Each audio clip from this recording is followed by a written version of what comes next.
Honestly, one of the most demotivating things in marketing as a whole, especially in the ecom space, is when you do everything. You do your research, you do your market research, you do the customer research, you know your market, you know the pain points, you know the angles, you know the desire and everything, and you make this ad and it just does not work. It either doesn't get any spend, it doesn't outspend your current winners, or it doesn't even get any results at all. And you're just sitting there wondering why the hell that happened. And in this video, I'm going to tell you exactly why that happened. I've got 12 points for you to actually go through in this video. You're going to be able to literally self-identify which ones are actually the things holding you back, right? These are 12 mistakes people make when it comes to executing on their ads. And honestly, it just comes down to these two things, right? The reality is that understanding your customer and communicating that understanding are two completely different things, right? And the gap in that is the execution problem. Now, if you don't know me, by the way, my name's Ganor. I make these videos to make scaling to 8 figures easy for health and wellness e-commerce brands. And honestly, if you can't find winning ads, but you do understand your customers and you can confidently actually say that you've done your research, you've done everything, then the execution problem is the only thing holding you back. And out of these 12 points, you're going to be able to find what is the thing that you're actually making a mistake on. Maybe it's all of them. Chances are it's going to be most of them. And number six, point number six, it's what's going to actually really help you like scale. This is like a long-term thing. Point number six, you're really going to like it, right? So the gap is the execution problem, like I said, and credits to Spencer over here because he is someone who actually sort of helped me actually find this myself. And I watched one of his videos and it kind of makes sense. So I'm diving a little bit deeper for you guys over here. Okay. So your angle can be perfect, your research can be flawless, but your ad can still flop because the words you wrote, the content you used weren't actually good enough to convert the viewer into a customer. So here is why that happens. Get your notepad out, right? Literally grab a notepad, get a pen, and start writing down because you're going to be able to find literally at least a few points out of these 12 points that you are actually making a mistake on as well. And the first one is you're writing for yourself instead of to your customer, right? You're writing the way you speak instead of the way your customer does. This gets very, very easy to do. Like it's very easy to write for yourself instead of for your customer, especially when you are you are nothing like your customer. For example, if you're like a young guy, or maybe in your 30s or 40s, or even if you're a man selling to women, it's so easy to write like manly phrases and you don't like notice that you're actually doing it because you've been speaking that way for your entire life. But the women that are actually reading your ad, they don't feel understood at all because this is not how they talk. Just for example, men like a little bit of a logical way of thinking, right? This is just how we like to understand things, and women like to feel understood a little bit more. You know, they like to get into the feelings a little bit more. Some men really disrespect emotions. Some women actually really like to feel like, yeah, I'm feeling that too. Yeah, me too. You know, those kind of emotions. So you need to understand who you're actually writing for and write to your customer.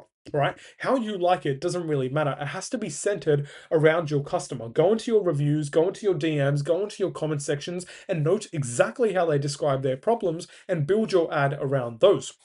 Now, second point is that your copy doesn't make them feel anything, right?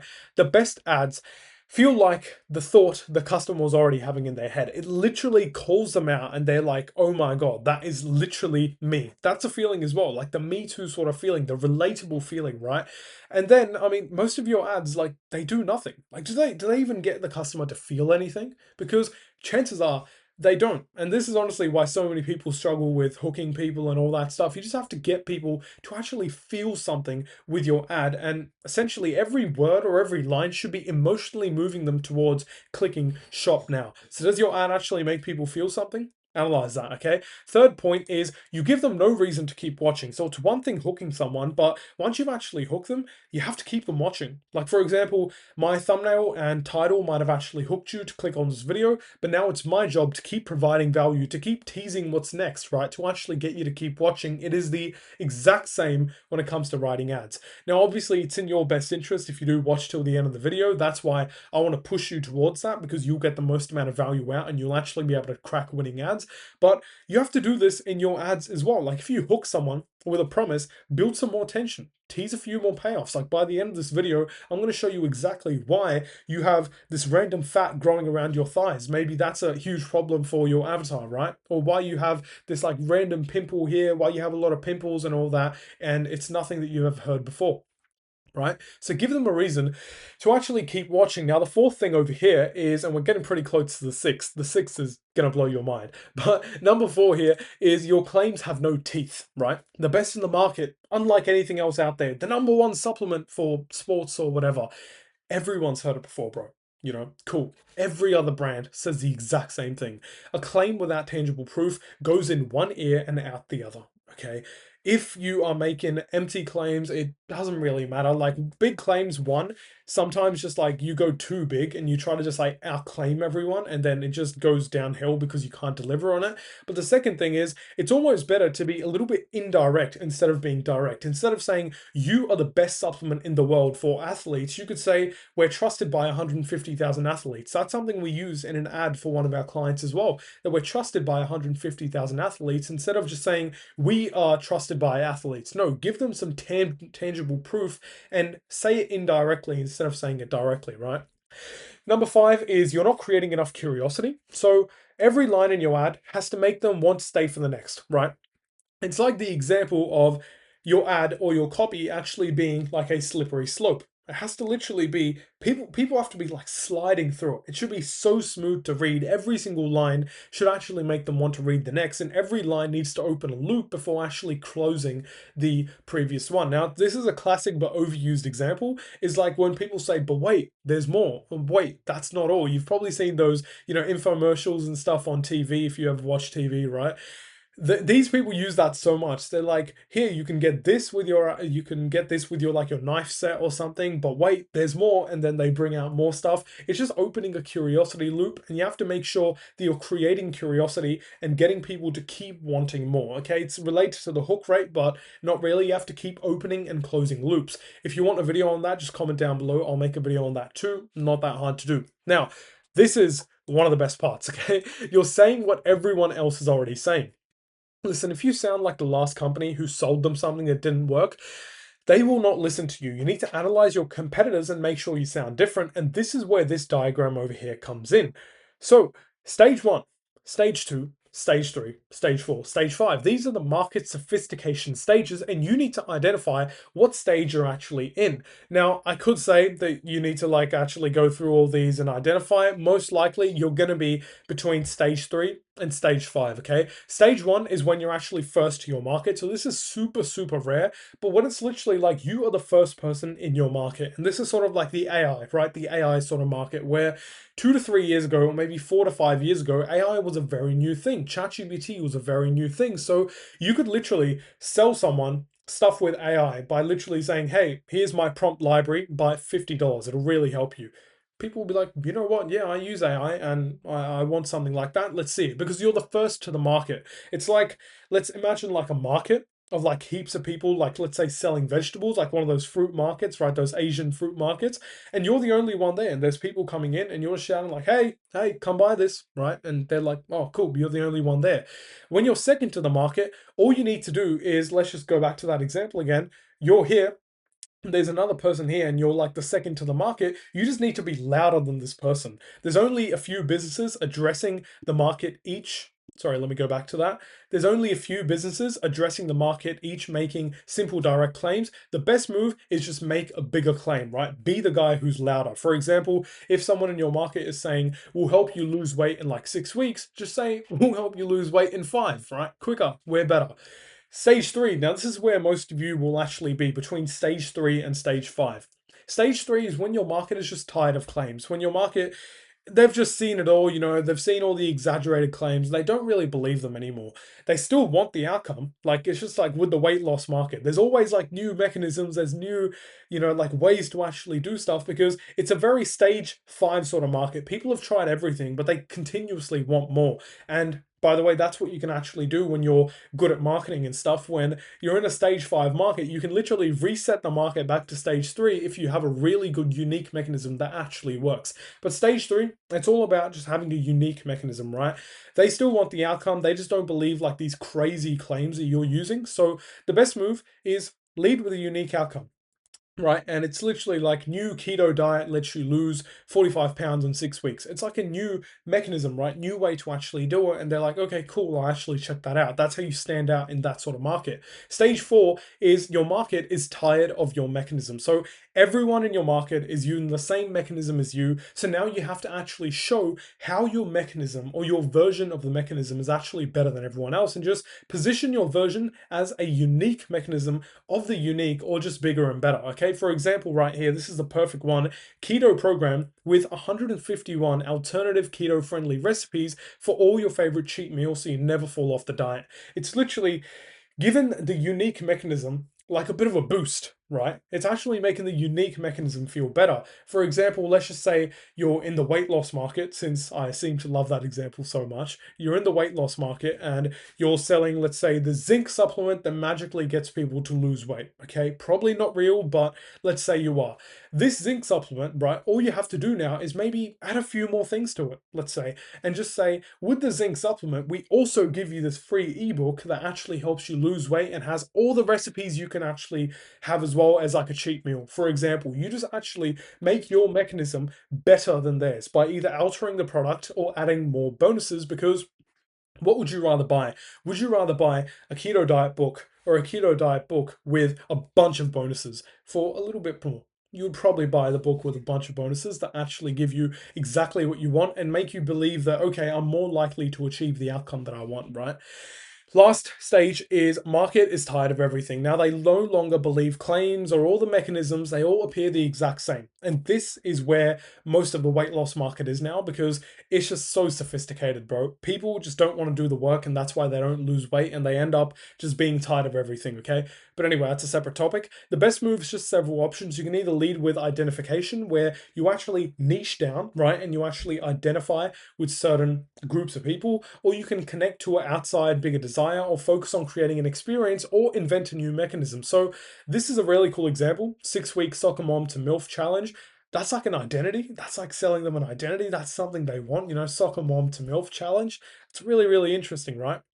So a few different ways you can do this is niching down, so actually tailoring your product or service to like a very specific defined demographic. It's kind of like, for example, what we do at Ascension, right? We do this for our clients when we actually need to. Sometimes they just have amazing products, so we actually let the product do the talking. But at Ascension, we know the ecom space, and if you're watching this, like you're an ecom operator or like a brand owner, you know that you've probably been scammed by an agency before, or maybe you've just like someone's like promised you the world, they haven't delivered. So that's why we actually do niche down to like health and wellness e-commerce brands, because we only work with those kind of brands, partially because it just helps us deliver like 10 times better results than just working with everyone and their mum, right? But it's like this niche down and actually helps us stand out a little bit. And I'm just revealing our entire marketing to you, but hey, I want to give you as much value as possible. So you can niche down and make your product very specific to a specific person, right? This works really well in ads, and especially if you can do this sort of thing where you have a bunch of ads targeting people, and let's say it's like, let's say one there, one there, one there. These are like different people, and then you have a generalized landing page for all of them. And then once one of these start to actually work, let's say this one starts to work, you go even deeper into it and you exploit that avatar and that angle. That is very important to do from the 100 to $1 million stage. When you're going from 1 mil to 10 mil, 10 mil to 100 mil, that is very important to do. You can't just keep selling to the same person, because usually you'll max out the market, right? Anyway, that is besides the point of this video. Then we go to the identity place. You connect your product with a specific ideal set of values. So Andrew Tate actually did this really, really well, not with Hustle's University, but the supplement he actually came out with. I think it was called Fireblood. And this is literally the example here as well. Supplement that doesn't taste good because we believe hard work and suffering is better, and your favorite influencer uses it. Guess why this example is here? Because of Fireblood, right? You should go and analyze that as well, because it's honestly really, really good to analyze this kind of stuff. It helps you actually learn a lot more. And experiences, take the concierge approach, right? Tailor each part of the user experience, minimize friction, add like pleasantness and all that. It's literally like those gyms that are so expensive, they literally maximize the experience. You don't work out any better, right? You just feel like an absolute G. You just feel amazing going to that gym. And that is what you can also do. For most people, the best possible outcome, sorry, the best possible thing to do is simply by creating a new believable mechanism or even labeling or reframing so you can reset back to this stage of sophistication, okay?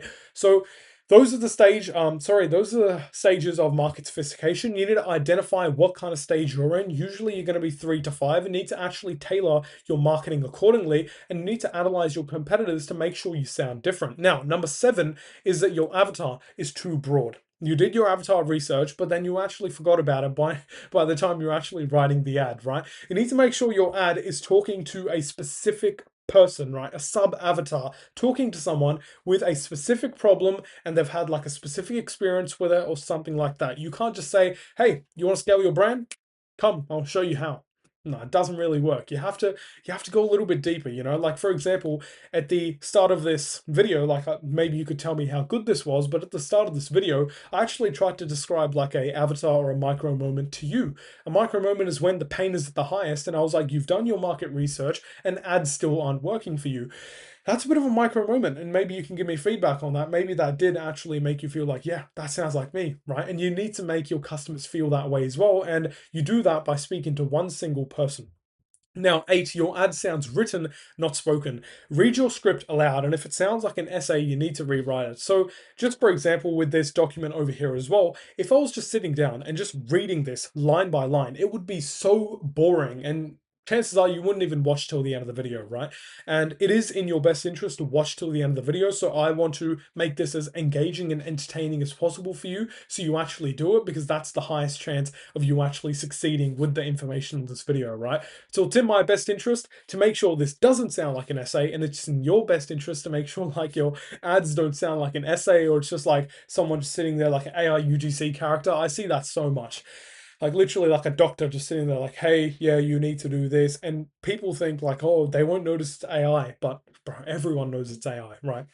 This is where voice typing also comes in handy. You have to write your ad how you'd actually say it verbally to a customer. So that's why I have this thing over here. It's called Almond, literally spelt like an almond, ALMOND. Not sponsored, not affiliated. I haven't actually used their paid service yet. I'm still on the free trial, seeing how it works. But if I hold control, I can actually start speaking, and it works way better than text to speech on like a regular MacBook or something.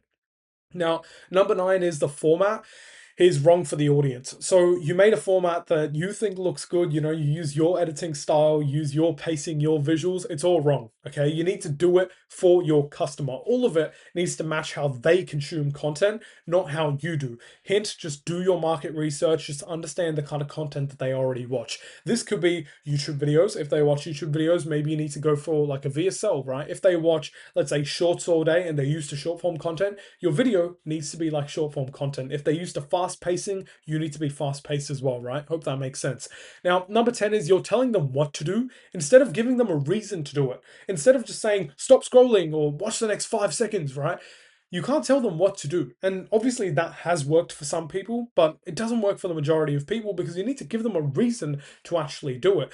Just like if in your ad, you're just telling people like, I know exactly why you're not losing weight right now. Watch this video. They're so much more likely to watch that video rather than just saying, watch the next 5 seconds and then you just go into your body copy, right? Doesn't work. You have to actually make sure you're giving people a reason to stay as well. And for example, in the next 60 seconds, I'll show you how to solve your pimple problem forever.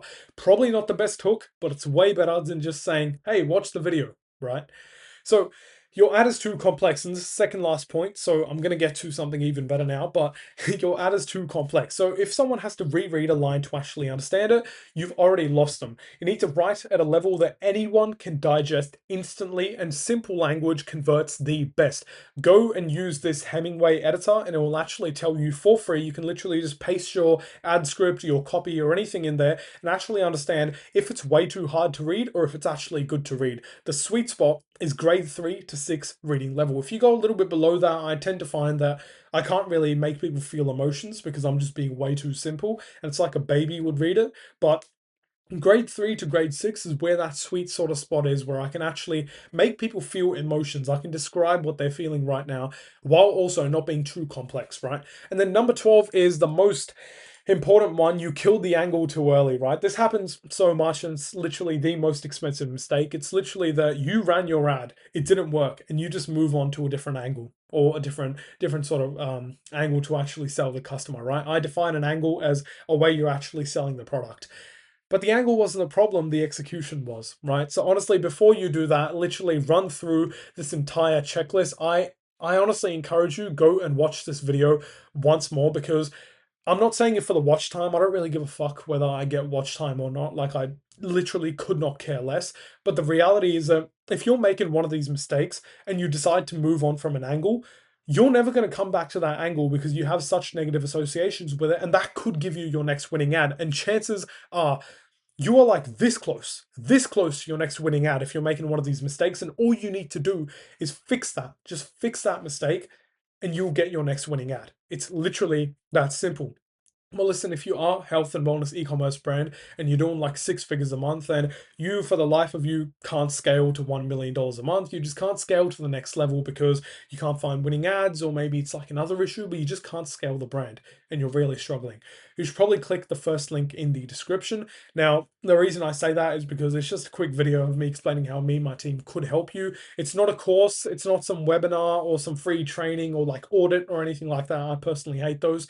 It's just a video, very straightforward, designed to actually sell you something, but just very straightforward, telling you transparently how we can actually help you. If you feel like we can help you, book in a call on that page, right? Do what you want, but it doesn't really matter if you click that link or not, right? It doesn't really matter. But if you did like this video, then do actually like the video. It just shows the video to more people, helps more people, and yeah, you'll actually see more of these videos on your feed. If you have any comments, suggestions, questions, opinions, anything you want to rant, you want to tell me to fuck off, do it in the comments. I don't mind. I love feedback, right? I love questions. I love helping you guys. So do that. And chances are we're never going to see each other again. So if you want to see any of my future videos, or you found value in this video, then make sure to click that subscribe button so then we can see each other again and you can watch more of our videos. Chat to you very, very soon, all right? You take care of yourself. Scale your fucking brand. Let's go.